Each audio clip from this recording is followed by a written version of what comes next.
Hello, welcome back to my YouTube channel. My name is YAHMAD. In this video I'm going to be completing paper 2 from the CIE ICT IGCSE course. So paper 2 is the practical paper, which is 2 hours and 30 minutes long. I'm going to be doing a May-June 2019 paper today, version 21. So let's go down to the first part of this paper. So task 1 is the evidence document. Okay, so the first thing we need to do is locate this file and open it up. So the file is called J219 evidence.rtf.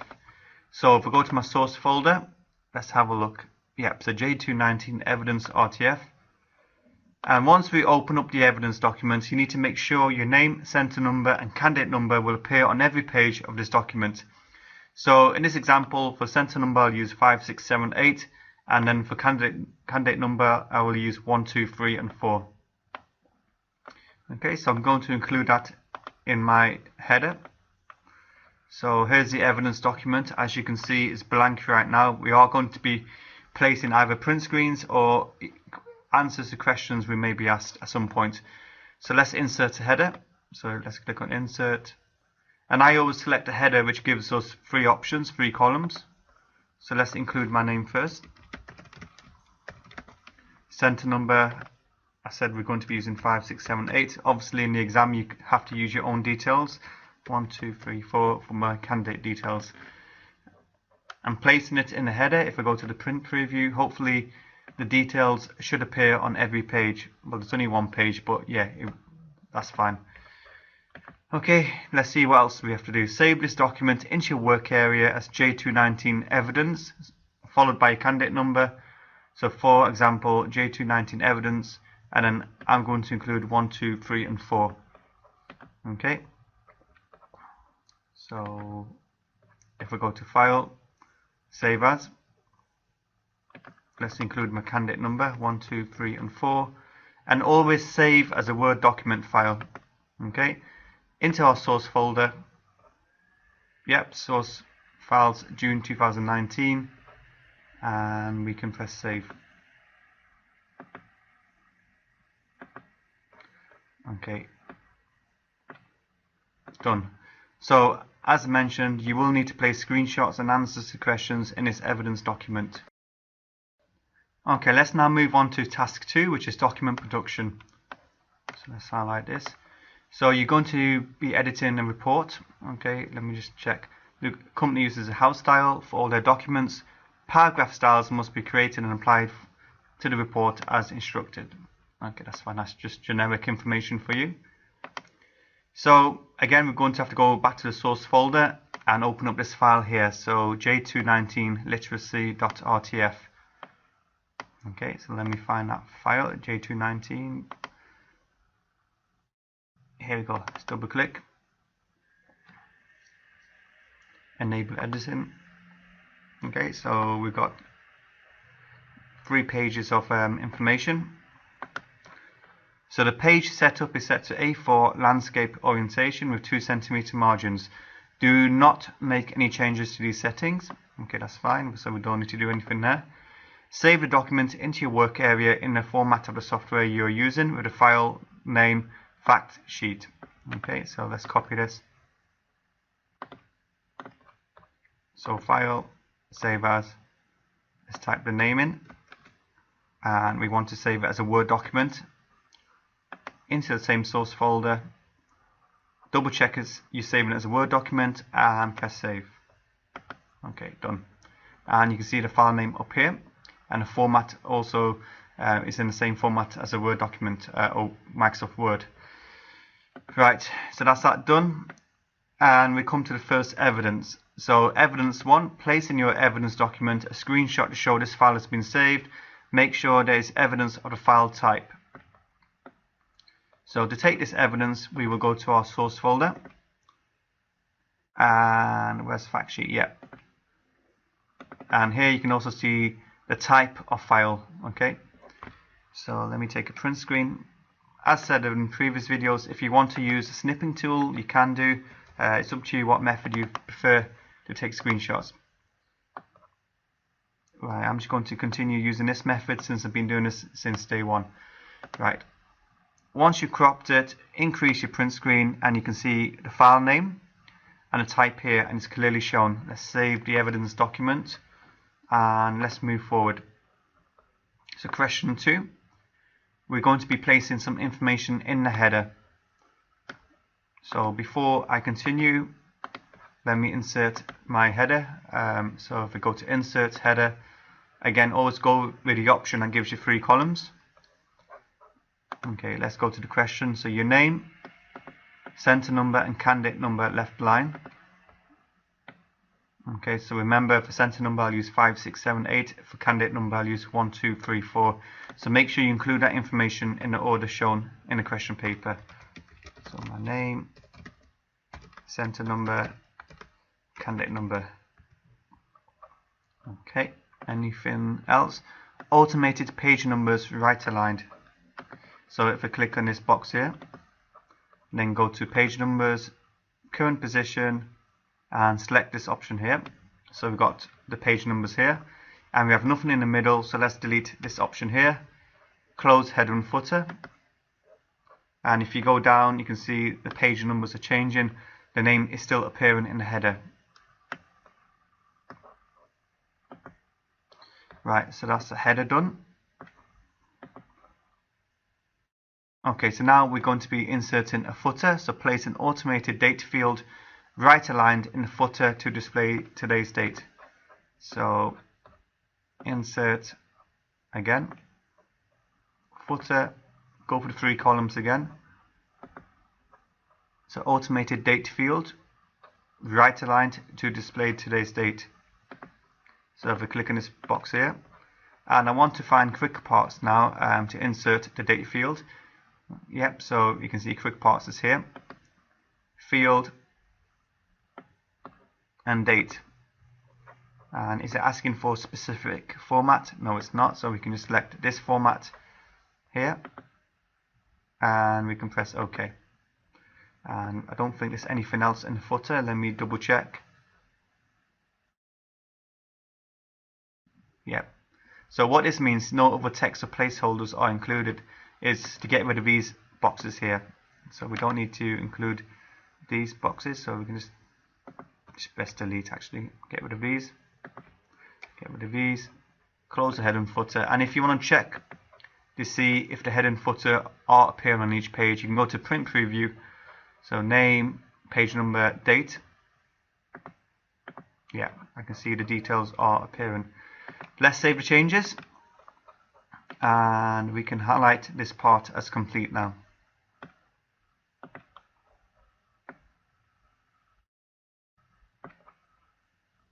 Okay, question 3, we're going to create and store the following styles basing each on a default paragraph style. So we'll come back to this part in a moment. Okay, so the first style which we're going to be creating is going to be TW-subtitle. So I'm going to copy and paste the name. And to create a new style, what you need to do is go to Home. There's a little icon here that you can click on to get the style manager up. Okay, and to create a new style, you click on this plus here and enter the name as shown in the exam paper. So TW-subtitle. So we're going to base it on a default paragraph style, so we can leave this as paragraph. Okay, and what we're going to do is change this to normal as well. So that's just a default paragraph style. Okay, let's go back to the paper. So the font style is going to be serif. So for serif, as a default, we can use Times New Roman. Yep, so Times New Roman is already selected. Size of the font is going to be 18. The alignment is going to be on the left side. It's going to be underlined, and the line spacing will be single.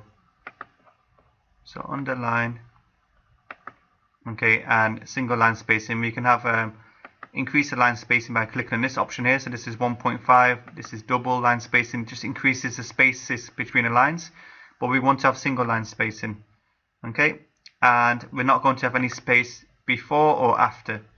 So you can see there's no space. Let me just go to paragraph, format paragraph, and check the spacing. Yeah, there's no space before or after. That's fine. Done. Okay. Now we're going to create another style called TW subhead. Okay, so I've copied the name. Don't know what's happened to my style manager, so we can click here to get it back. Let's click on plus to create a new style. Enter the name of your new style. We just want to base it on a normal paragraph style. So for the subhead, it's going to be Times New Roman again, and the font size will be 14. So Times New Roman, font size will be 14. Center aligned, the enhancements would be bold and underline.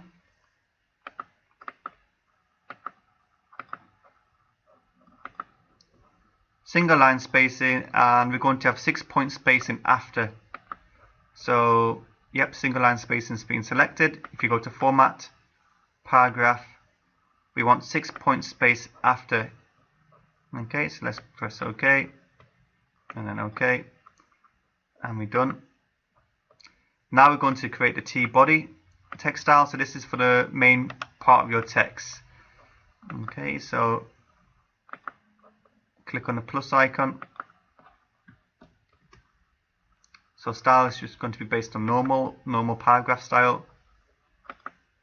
This time we're going to be using sans serif. So for sans serif, I always go for Arial. Okay. The size of the font will be 10. The alignment will be justified. And the justified options here. If you don't see the justified options, sometimes it doesn't appear in different versions. You can go to format, paragraph, and you can select justified here as well. There's no enhancements, single line spacing, and 6-point space after each paragraph basically. So that's fine, single line spacing, no enhancements. If you go to format, paragraph, and we can include a 6-point space after. Done. And the final one is a TW table style. Again, it's going to be sans serif font, so we can go for Arial, and the size of the font will be 11. So let's base it on normal. It's going to be sans serif, so we go for Arial. I think the size of the font is 11. Center aligned. The enhancement will be italic. Yeah. Single line spacing, no space before or after. So single line spacing, let me double check the spacing before or after. Yep, that's set to 0. And done. Okay, so screenshot, evidence time now. So take a screenshot to show the style settings have been defined for TW subhead style, which is going to be this one here. So let me first of all highlight this as complete. Okay, and this is the one that had space after as well. So make sure there's evidence that this is based on a default paragraph style. Place this into your evidence document. So if I click back here again, TW subhead. So let's modify this. What I want to do is go to format, paragraph, have this side by side, so we can also take this to spot the print screen. And you can see that we based it on a normal paragraph style here.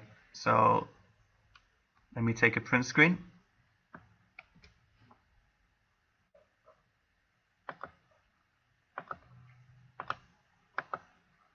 And this is evidence 2. So if we go to my evidence document, we can paste the print screen. So I'm just using the shortcut keys to copy and paste. So Control C to copy, Control V to paste. Okay, and then we can increase the size so we can see subhead. Okay, based on the paragraph normal setting. Okay, for some reason I haven't got the font style shown here, so I've just realized that this is blank. So let me delete this. Subhead was meant to be serif.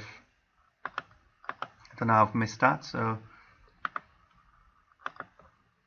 it shows here. If we go to format, yeah, I'm not sure why it was not showing. So let me take the print screen again.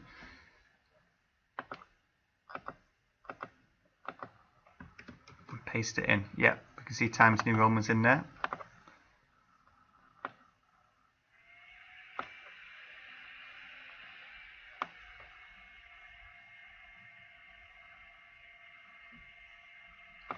Okay, done. And the reason I've got this extra window is you can see the space after as well. I know it's shown here as well, but you know, it's nice to just include that as well. Let me save the changes to the evidence document. Okay, so that evidence is now complete.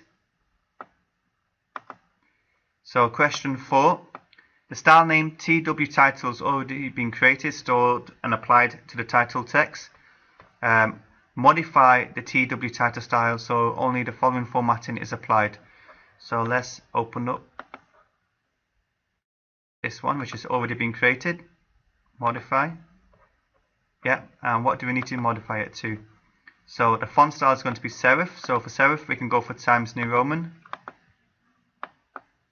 The difference between sans serif and serif is with sans serif, if you look at the end of the letters, no little ticks, but you can see a serif font will have little ticks at the end of each of the letters. So sorry, I got a little bit distracted then. Yep, it's going to be a serif font, so we can go for Times New Roman. The font size will be 32, alignment will be right. So let's type it in, 32. Okay, it's going to be right aligned. Bold and italic. So not underlined, so we can take that off. Single line spacing, which is already selected. No space before or after. So you can see we have some spacing before and after, which we have to take off. Format paragraph, and let's take this off. Okay, and again we're going to have to take a screenshot. Okay, so take a screenshot of the style settings for TW title style to show that these have been changed, and place this into your evidence document. So this is evidence 3. So let me highlight everything that's completed. If we go back here, what I'm going to do is go to format paragraph, because I want to also include this to show that we've changed it back to 0 before spacing and after spacing as well. Let me take my print screen.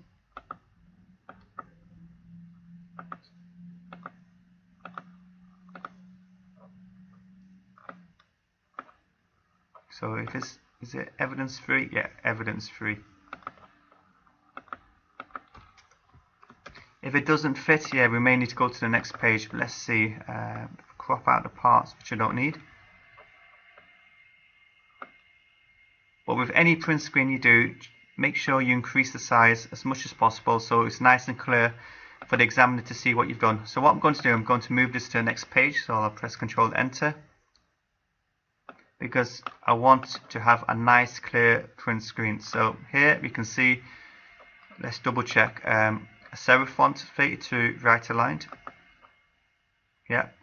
Bold italic, single line spacing, and no space before and no space after. Let me save the changes to my evidence document. So that's that done. And question 5, display these custom style names as a list in the style manager and provide a screenshot evidence of this list. So what we need to do here is basically screenshot this style manager here. So let me take a screenshot of this, and that's for evidence 4.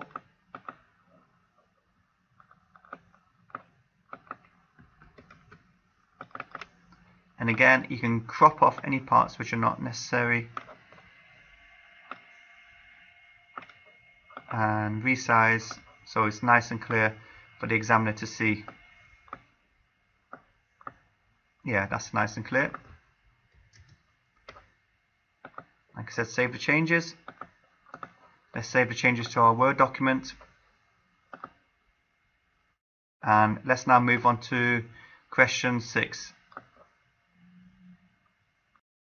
Okay, so below the title, add the subtitle, report edited by, and then add your name. So I'm going to copy and paste this. Obviously in the exam you'd have to type this information. So let me just click after the title, press enter, and then I'm going to copy and paste this information here, and then I'm going to include my name.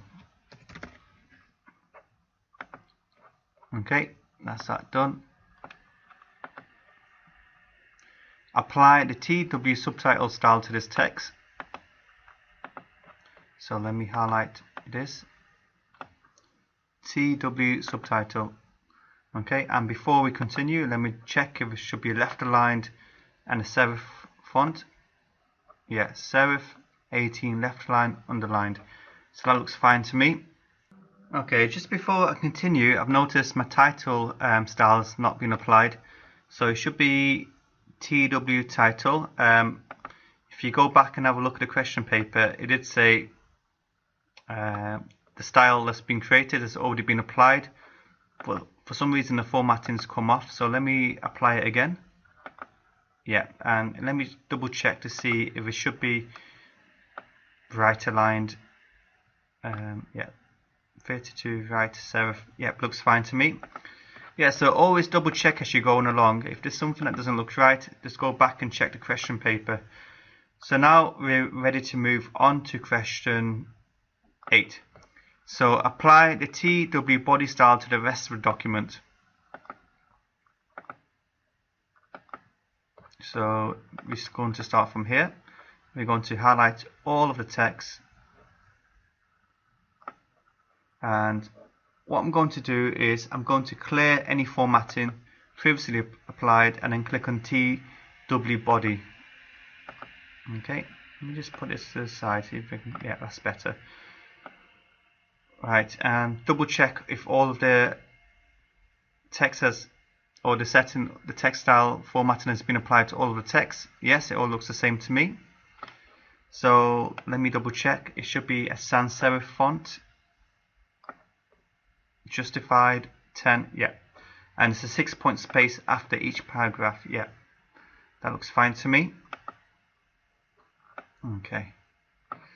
Change the page layout so that only the text from the subheading history to the end of the paragraph ending Libya, Rwanda, Tunisia is displayed in 2 columns of equal width with a 2 cm space between the columns. So it's going to be from the subtitle history, so that's where we start from, and a paragraph ending, let me go down,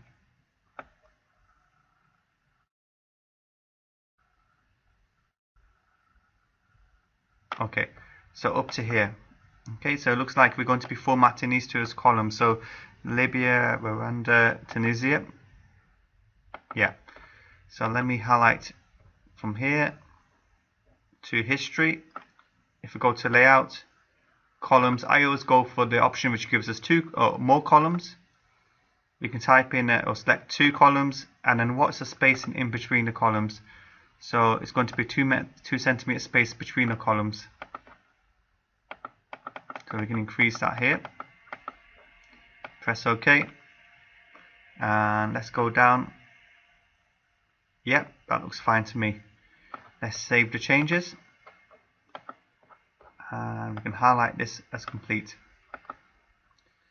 Next thing we need to do is identify the 6 subheadings in the document and apply the TW subhead style to each one. So there should be 6 of them. So history must be the first one. What we can do, we can just select Control on the keyboard and select all of the titles at the same time. Well, let's do 3 at one time. So history, current trends, the gender gap, and that will be TW subhead. Let me double check. Yep. And let me double check. Serif 14, yeah, center, bold, and underline. Yeah, that looks fine to me. So that's the first 3. We got 3 more to go. Okay, that looks like another one. That looks like another one. So let's format these 2 and find the last one.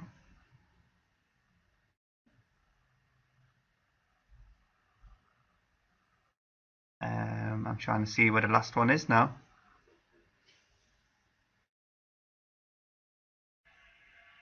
Okay, here we go. Yeah, generation gap. There we go. So save the changes. Okay, and we can move forward.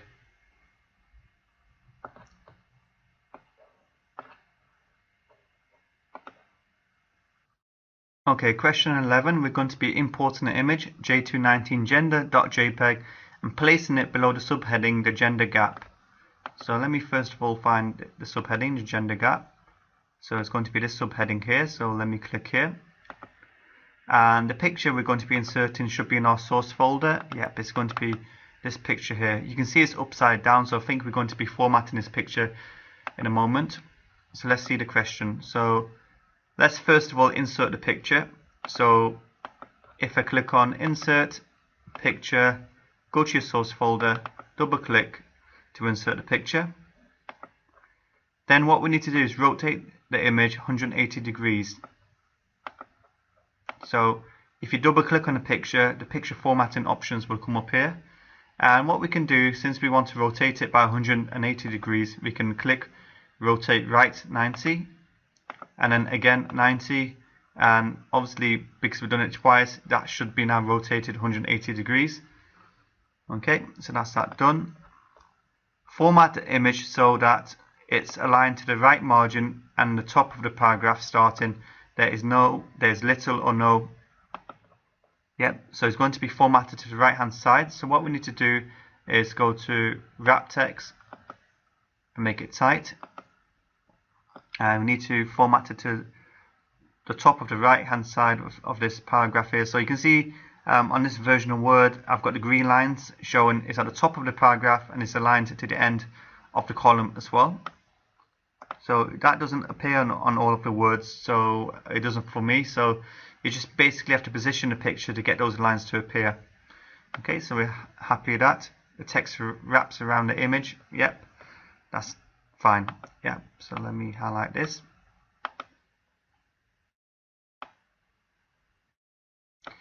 Now question 14, apply bullets to the list from the text, adults from 76% to 85%. So what I'm going to do is I'm going to copy this,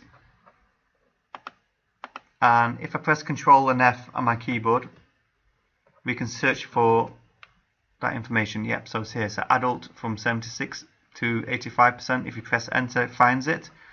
So what we want to do to the older cohort of 90%, is it? Yeah. So we want to make these into bullets. So now we need to check what types of bullets. So apply bullets to a list from the text. Okay. So make sure the bullets are indented 2 centimeters from the left margin. So first of all, let's apply bullet points. Get rid of this now.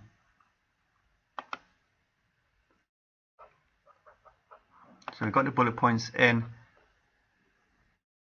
The list is in single line spacing with no space before or after each line. Okay. So let's change that to single line spacing. Or if you go to remove space after paragraph, yep, that's done. Let's just put a space back in here. So no space before or after each line. Actually, let me change it to what it was.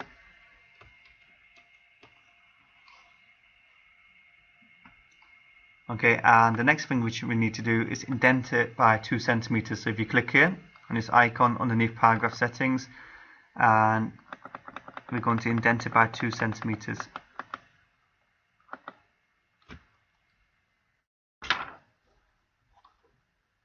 Okay, what's that done? Okay, I should have really read this line as well. There's a 6-point space after the last item on the list. Okay, so what we can do, we can simply just press enter, delete that bullet point, and if I double click, yep, happy with that. Okay, let me just double check before we move forward. Is there anything else which we need to do? So we applied it to the 3 bullets, to the 3 items in the list. Bullet points 2 centimeters from the left. There's no space in between the bullets, but there's a 6-point space after the last bullet point. So we can highlight this as completed. And we can go down to question 15. So locate the adult literacy progress table in the document. Let's first of all find this table. Okay, so where is the table? So here's the table. Okay, what do we need to do to the table? So we need to insert a new column as the third column in the table. So go back. So we need to, that's the first column, this one here. Whoops. That's your first column. That's your second column. So we need to insert a column after this column here. So let me right click my mouse, insert column to the right. Yep, that's done. And enter the data shown in bold into this new column. Okay, so we need to enter data shown in bold into this new column here. So the first number we need to type in is 2000.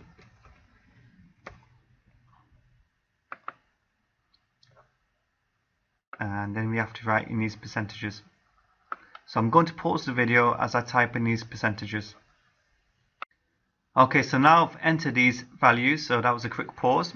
So you can see here I've entered the values into the third column. Okay, so now we're going to be formatting the table. So question 16, apply the TW style to the table.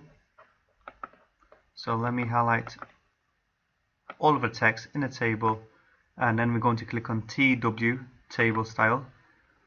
Okay, and I'm going to go ahead and just double check the TW style.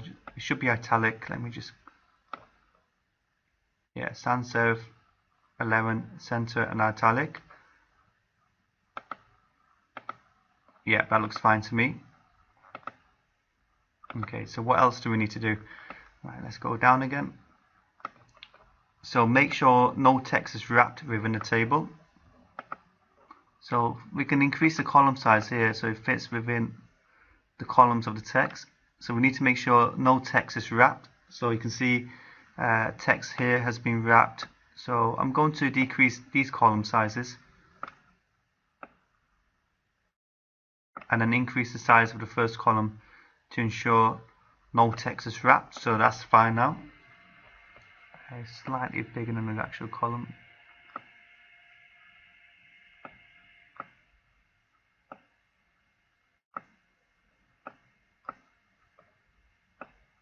Yeah, that fits within the margins of my columns now. Okay, an outside border only with no internal grid lines is displayed when printed. So what we're going to do, we're going to, actually let me just go ahead and check the rest of it. Before I do the border, I'm going to actually do the border at the end. The border and all the data fit within a column. I've just done that already. No text is wrapped within the table. I've done that. There's a 6-point space after table, so let me do that now actually. So if we click after, double click and change that to 6. Yeah, that's done now. Okay, format the first row of the table to be bold and italic and center lined over 4 columns. So what that means basically is we need to merge these cells together. So if you highlight the cells, right click your mouse, click on merge cells, and the top row is going to be bold and italic. So it's already italic, so we just need to make it bold.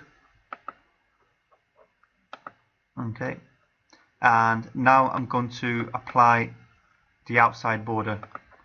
So what I'm going to do is highlight the whole table. If you come up to here, let's take the border off first of all, no border, and then just click on outside borders. Okay, so that's that done. Yeah, outside border only with no internal grid lines when printed. So now let's look at question 18. Apply superscript formatting to only the text Education 2030 in the last paragraph. So let me press Ctrl F. Okay, and copy and paste what I'm searching for. So what we need to do is apply superscript. So what is superscript? We can search for it if you're not sure. So I'm going to highlight this text here. Oops. Ctrl Z, put that space back in. So I've highlighted Education 2030, and if there's anything you're not sure about, let's search for it. So this is superscript. If I click on it, you can see this text has gone slightly smaller. If I click on superscript again, you can see a brief definition. So very small letters just above the line of text. Okay, so that's that done.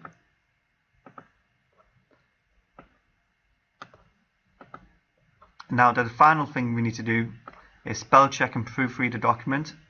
So lists and tables are not split over columns or pages. So I'm going to zoom out. Let's have a look. Yeah, so this list is in this column here, and this table is within this column here. There's no widows or orphans. So again, let me just zoom out so I can see the whole document. Yep, that's fine. And that's fine. So they would be like titles left on a different page, for example. But that looks fine. No blank pages. The house style specification has been followed and applied. Yep. Spacing is consistent between all items. So I'm checking for the spacing. Yep, that looks fine with me. Let's spell check. So if we go to review, check document. So there's no spelling mistakes. That's fine. Don't need to change anything else. Save the document using the same file name and then print the document out. So let's click on where it's already been saved and save it again. Again, when you go to the print preview, you can check to see if your details appear in the header and footer. You can again check for the formatting, and also when you receive your printouts, you can also check for any mistakes against the question paper, and if there's any mistakes that you may spot, you can print as many times as you want in the exam. Okay, so that's the end of that. Let me just highlight this as complete.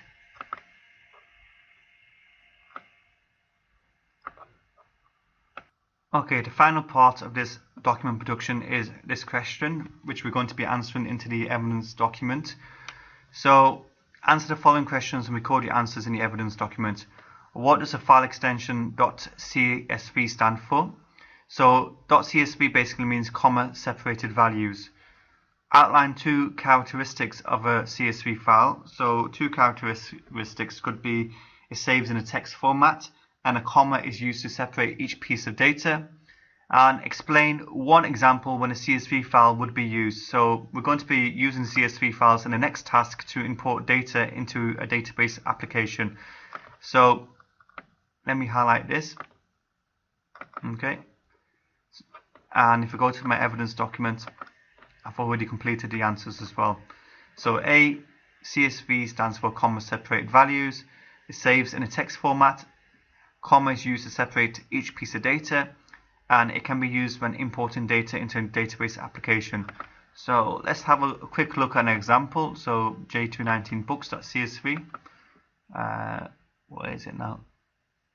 If I open this up with